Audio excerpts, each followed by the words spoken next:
ये शादी कोर्स तैयार किया है, 2 मरीज़ों के लिए है। आपको इसकी डिटेल बताता हूँ, क्योंकि काफ़ी अर्सा से हम यही मेडिसिन चला रहे हैं। ज़्यादातर शादी कोर्स के लिए सबसे अच्छी जो हमारी मेडिसिन है वो यही जा रही है। इसमें स्पर्मी है, स्फूफ है। पहले इसका नाम लिपिड स्फूफ था, यानी कि लिपिड पावर, स्फूफ है लिपिड वगैरह। अभी इसका नाम स्पर्मी रखा हुआ है। तो ये स्पर्म वगैरह के लिए, मनी गाड़ी करने के लिए बहुत अच्छी चीज़ है।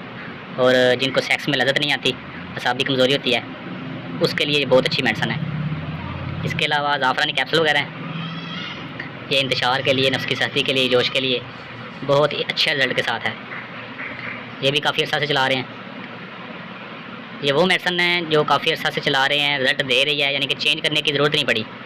इतनी अच्छी मेडिसिन है ये। तो ये बार बार बना रहे हैं और सेल कर रहे हैं।